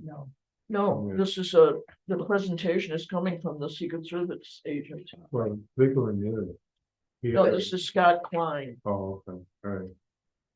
I think it's from Florida or something like that. Yeah, and so they're trying to, he had some more posters, but any efforts you make to let people know that this is happening would be, I think, well put. That's all I have. I attended NUMSCA meeting, we are going to be participating in part 4, which is like AmeriCorps. And it deals with, heart health issues for the employees, of which they have over 700. And actually, one of our board members is president of the National Heart Corps organization. He's a PA. So that's kind of cool, I think. They are requesting approval of. They carried over $735,556 from Head Start and Early Head Start. Largely because they couldn't fund or fill some of the classrooms and hire personnel, so teachers. So they're requesting HSS to let them keep it, and they're gonna buy buses with it. And they usually do approve these, I guess, so.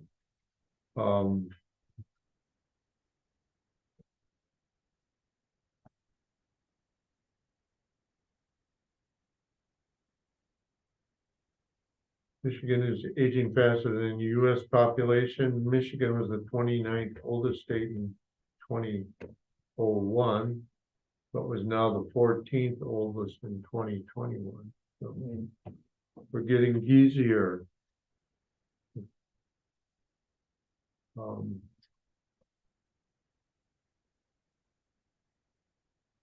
Presque County's percentage of people over 60 is 44%. And the region is 39, so we're right up there. Elkona is 48 at the top.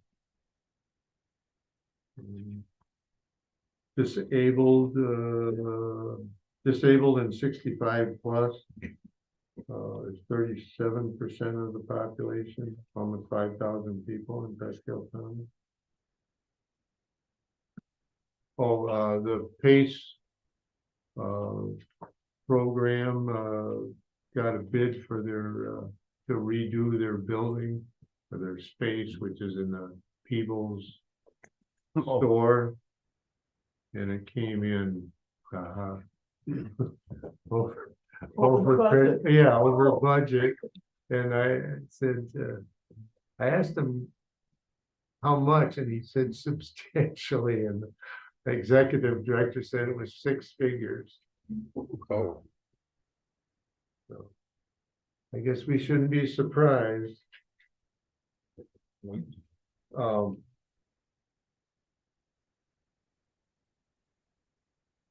Oh, and they are probably going to bid on taking over the Port Huron Head Start program. It was taken away from the previous for violations, so. And we're in Bay City, or in Bay County already, so we're right next door, so. Our director is on board to do it, so. They did upgrade their paid time off policies to give people with less, like new hires and stuff, more time off. Follows their anniversary date, not a fiscal year thing, so hopefully it will help with retention.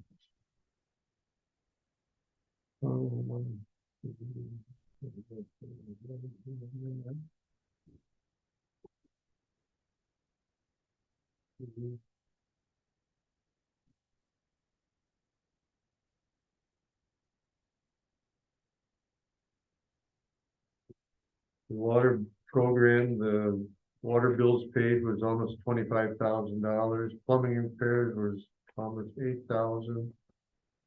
121 people assisted. So this is state money there. Yeah, for bad wells or whatever. Not bad well, of course, it's mostly city water stuff. Well, people are. kind of Oh, okay, left out of so it. they're helping pay the bills? Yeah. You mean right. the water bill? Right, Okay. yeah, they're All shut right. off. Yeah, okay. The money, and then I guess the other thing was our Lake Esau meeting, you wanna talk about that, or? It was a kind of preliminary, decision about what parcels are in and. Well, the lake Correct. level districts were Right. drafted by the engineering firm that's working with the law firm.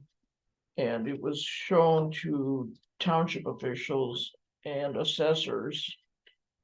And they were asked, the idea was there were two colors on the map. These are lakefront properties. This was for both Grand Lake and Lake Esau. And then another color for those that are indirect second tier, but they have some deeded access to the lakes. So the big news was that included the Presque Association. Well, and the Grand Lake Association too. Anyway, the team asked for those assessors and township officials to tell them about anybody else who had indirect access. So these are just, they went over a lot of the So material. is that the start of maybe setting up that assessment district? Right. Yeah, right. Yeah, so it's preliminary, but Yeah. still, there were 4,162 parcels on Grand Lake and 1,239 of those are right on the lake. There's less with Lake Esau, but Well, yeah, Lake Esau quite a bit smaller. right. Yeah. There's only 116 direct parcels on Lake Right. Esau. And he went back But- over the materials that, what the results were with the negotiations with the mine down there. And let everybody know that the lake levels are pretty good this year as opposed to last year for Lake Esau. In fact, they actually, Shut the pumps off. didn't they? Exactly. Yeah, Right. because they were at, they were above. they're above the lake level. Because of the rain. Plus, they started the pumps, I think, a month or two earlier. Yes. They do, yeah. So I think it was kind of just a familiarization with the local people to let them know what we're in the process and ask for their help. But I think that the engineer did a pretty thorough Yeah, job it looks finding like the it. lots. Yeah, And they assured people there would be not one but two public hearings. One just saying who's in and who's out, and another much later that would talk about money and who pays what. Well, when they set the assessment districts up, don't everybody pay? they do, but Not an if you're equal right amount. on the lake. Oh, you no, pay well, more. that, right, I realize that. So the formula for paying would be at Oh. the second meeting. Okay, The first meeting is just who would be in or out. And the second meeting is the payment formula, which everybody wants. How much is it gonna cost me? We Yeah. don't know yet. Right. I think they had that same problem at Lake M. When they set that up, a lot Yeah, of people were mad because they paying too much. Once they The set it up. formula's pretty fair. Pardon? The formula's pretty Yeah, fair. yeah, yep. Some people didn't want to pay it. Okay, commissioner comment. I'll be brief on it because the sheriff representative ain't here, but. There was a school board meeting in Onaway that was off the rails the other day. And there were two officers there. there were 3 people in the audience that could not let the board conduct business. They were just disruptive. That they tried to gavel them down. Then they asked the sheriffs, the 2 deputies that were there, to escort the 1 man out. And they refused to do it. And I need to talk to the sheriff about that, why he refused to do that, because people that are disrupting a meeting can be removed from a meeting. That's not That's the law, that's right, not a violation of the Open Meetings Act. right. And it was ridiculous, man. I've never seen anything like that. Why didn't they? I didn't go because I wanted to go because I was late. I was in the field working and Are you doing I your hay? watched it. You're doing your hay? Yeah, no. I guess that's the planting. question. Why didn't they? I mean, Well, what should have happened is the chairman, I think they needed a chairman, but the chairman should have recessed the meeting. If because they, it was if out of- they couldn't be. if they Yeah, couldn't just be- recess the meeting at a further date because it was ridiculous. And you had one more. Staff administrators were resigning and then they were tearing up their resignation letters and that one. School board member got up and walked off and resigned. Which she. I can't read just- about it You in can't the just paper. verbally Yeah, it's resign. all in It the- has You to gotta be- send a letter. It has to be in writing. Right, The board yeah. has to Debate act that on right it. there. I don't think it's for us to debate, but a law. No, right. But what I'm saying is, my question is why the sheriff deputies didn't perform. Wait, the duty. I wonder if we couldn't just ask Sheriff Ruby I'm going to come to. to our next meeting. I emailed him, but Well, He was out of town. I emailed him and Chris though, Yeah. and I'm gonna talk to Could we, them. I think it's important. I think. It's super could We important. have asked him to come to the next meeting, just talk about it. I mean, if our sheriff's department's gonna be there and they're not gonna perform the duties, then they need to get somebody there, the state police or Private something. security or something. Yeah, or the state police if they'll be involved, I don't know. But Why do you think we shouldn't? I hesitate to. You can ask the question, but if you don't accept the answer, what's the right answer? Because again, it's up to the law enforcement officer to determine what they're gonna do in Whatever the the reason. situation. So,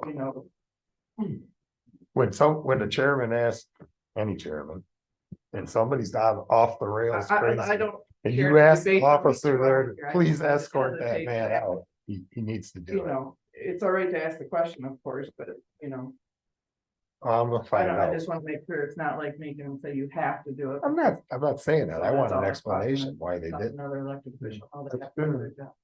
you know? Well, it's my observation that meetings are getting wilder and wilder. I This think was it's a fair ridiculous. question. I've never been to. a Well, meeting for like safety this. reasons.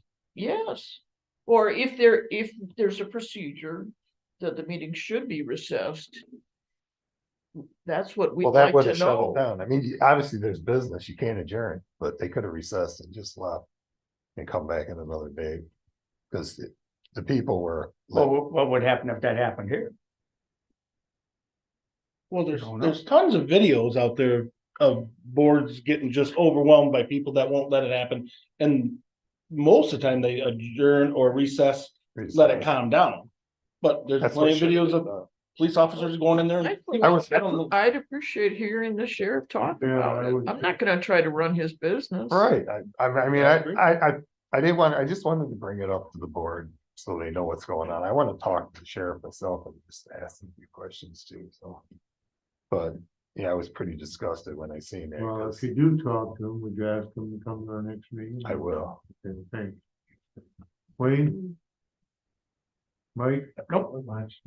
Marianne? Nope. I will leave it. Other government officials, Val? You're still awake? Al? I might just wait. Well, I'll take up the last 4 minutes. We did take a load. of Go fuel. 2.5, I need 30 seconds. 2.5, okay. Yeah, even a load of fuel, price wise, we really didn't get a break. Well, the fuel prices, auto gas has been up and down, ping ponging. Aviation fuel wholesale has been pretty stable, so we really didn't see a significant savings, but price wise, nobody else has either. Our price right now is pretty competitive with what we have in the area. There's no complaints and we'll hold the price where it is and so there's a specific. What is reason. it, gallon?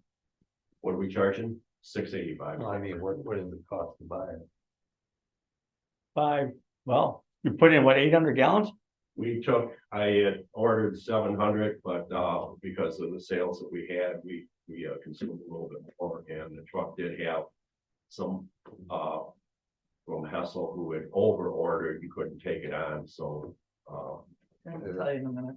You had just trying to storage take for it. it. That'd be 6 We're in something. good shape right now, so, other than that, I mean, you know, I don't see any. That's really nice. I did also have a conversation meeting, with James Scott from Capital Air Group. They're the outfit who's working in conjunction with the multi-wind project. They're responsible for being a conduit or connection between the FAA and the project people at this time. They're handling the airspace issues, that the wind projects do, have on here. They do have a mitigation plan, and we discussed that. The project has been submitted to the FAA. The study isn't done yet. It will be done within the next 45, 90 days, probably. They're not taking comments at this time. We did discuss a mitigation plan that they have. Not a real big effect on users of the airport, the approach. I do not agree with the one portion they have. We'll see what the FAA says. FAA is gonna have first Review. bat at it, whether they agree with it or not. Comments, I don't agree with it. As a professional pilot for years, I don't see any real significant impact or anything on a pilot coming in for the approach for 9. The only thing I do see is a perception problem, and sometimes perception is worse to people than reality. So I did voice my displeasure at that. Their plan does call for the FAA to have to adjust the flight path and some of the altitudes if the FAA is going to have to do that. It's a matter of cost versus convenience. To the FAA, it may not be worth their cost or an inconvenience to go through the changes that require. So we'll see what happens. But I would expect probably in 90 days, we'll have an idea and be open to comments and other than that. But otherwise, no real impact. Like I said, just a matter of perception rather than performance. But I won't voice my concerns and displeasure and try to get what I feel is a big deal out of it for us. Other than that, just trying to get the work done. Grass has been growing like, Yeah. I could actually use one of those things you guys use for hay rather than a lawnmower out there. But other than that, no problem. Wildlife isn't an issue. I do have to get out there. I've got some crack sealing I'm trying to get to hopefully before the 4th of July. There's some stuff on the taxiways I really want to take care of before, you know, the rain and everything, just to stop what you're starting to have is with the cracking, you start to have some of the material start to let loose along the cracks, and then when you have a pod and debris on the runway, which around the taxiway, which is, you know, could damage the aircraft. So we have to deal with cleaning that. I've talked to Valerie, still working on trying to get a credit card terminal for the airport to kind of try and save us some time with doing fuel billing and everything like that. The way we do it now works. I've done it my own time study on it. Average fuel sale between pumping fuel, getting everything set, doing the paperwork with the pilot, bringing the paperwork in here to have it filed, getting copies. It's about 38 to 40 minutes. per transaction? Yeah, a credit card machine would be really nice because it would just be a flight. They get a receipt, I get a receipt. Don't have to come in here, exchange paperwork. We just have to see what we can do with an example. So That should be fairly simple, right?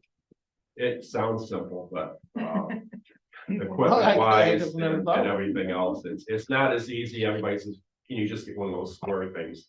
No, we can't. Yeah, that would be great. You go to Chi-Chi's or any place, you have your meal, you give the girl a card, she swipes it on your way, you get that seat. But the company we're dealing with doesn't have that option. They don't have that technology. But we're gonna work something out.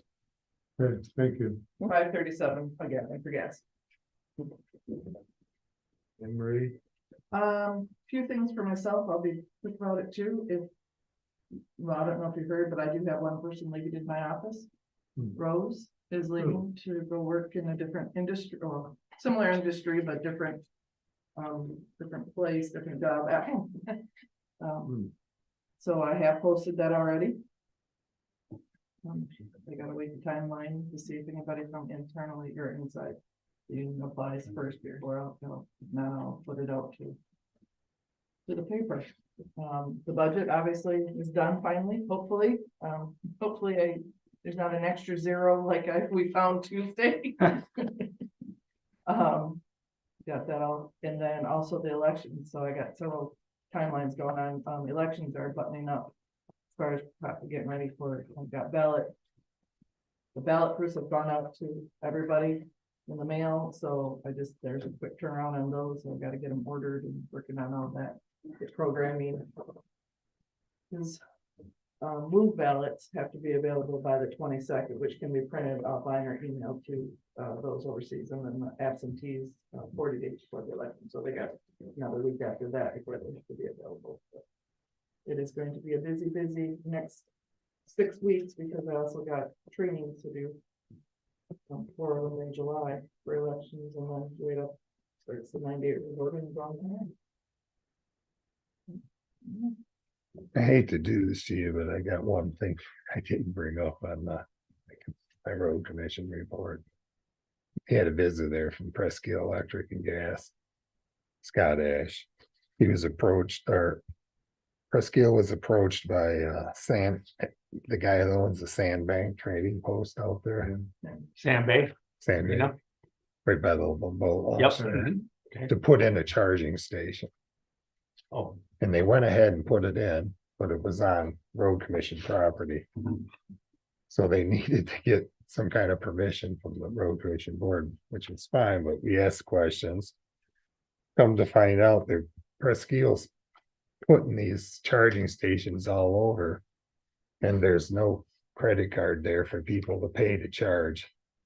Well, you don't have to pay. Yeah. Everybody that buys electricity is paying for it. Right. It's a pro bono deal. Most of them, the one here in town, you got one in town here, Couple. has a credit card there where you put it in and pay. And I was kind of brought that up and nobody could believe Well, I that. asked Tom about that once and he said, well, we're just trying to Promote the use of electricity promote, yeah, The- and then. and yeah, promote the EVs. Once you get a car, you're gonna, Charge it at most of the home. time you'll charge them at home. Although I was at 40 Mile for their Memorial Day thing, and there were a couple of cars backed up to it, and one was a big full-size pickup, which I guess is a hybrid. And I didn't think they need, but anyway, it's a plug-in hybrid, I guess. Anyway, he says, yeah, people come up here with a bike rack and they'll leave their car here and go for a bike ride, or they'll have someone drop them off, and so, but The point though is that we were making at the Visit meeting. Presque County for free charging. That's the point we were making, because consumers and none of the other ones, they all have credit card machines on it to charge for it, and all the members are paying for this, subsidizing it, so. I just wanted to tell you that. Did Presque Electric know they were putting it on? Yeah, oh, yeah, yeah. oh, no, Did they know that you're putting on the right property? Yeah. Oh.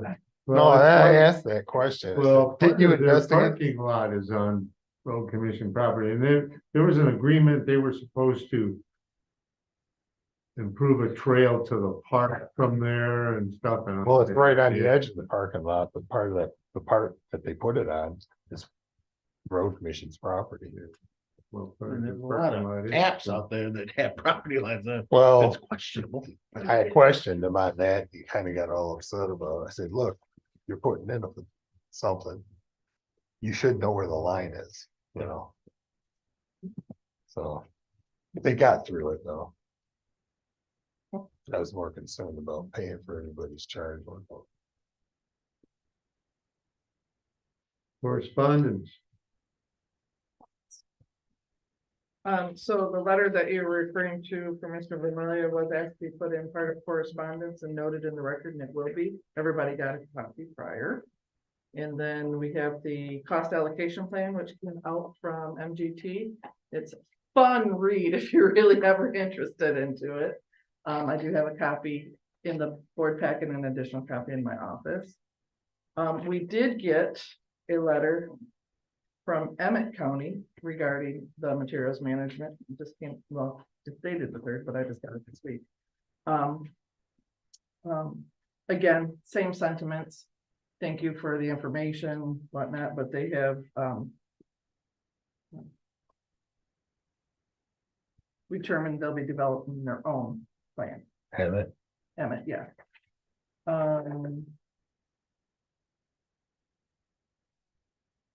That we don't know what it is. I'm not sure how to, Yeah, how to yeah, it's, explain that. it's, What is it? I thought there might be white powder in it, but Ain't full of anthrax, is it? yeah, that's. And what's it that's what's it the white powder referring I'm to? talking about. it's from the many very concerned university students From Kentucky, from Kentucky, yeah, and it's that want to save. develop a or village something. that can endure extreme weather and provide safe, sustainable life. So, Well, that's good to know. for your interest. Also, I did, just so you're aware, submit the, Put all the stuff on the envelope.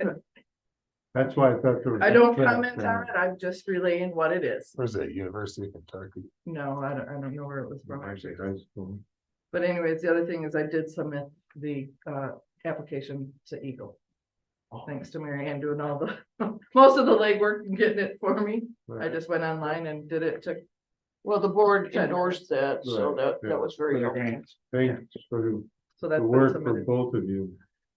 And just waiting to work on the other one. That's great. Read the return address first. That's it. Okay, Motion for payroll. Support. motion support for payroll. Roll call. And we are at Saley, Yes. Napa, Yeah, Laney, Yes. Heineman. Yes, motion carried. Sorry, Darga. What's that? Did you say yes? I heard. Yes. Yes. Okay. Okay, motion adjourned till 28th of June, You sure? 9:30 AM. Yeah, So far. I'm looking at, yep, that's the last Friday. I kept thinking it was the 4th Friday. Subject to call the how chairman. long you been on the board? Supposed to be, yeah, right. Subject call the chairman. Some culture. I support. Okay, motion support to adjourn until the 28th at 9:30. All in favor? I Opposed? Motion carries. We're adjourned. It is. I got the workshop. Incredibly difficult Let's to take, understand. Whacked Read out. 5 minutes. Huh? Go. I don't even know what it is. I have no idea.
Yeah.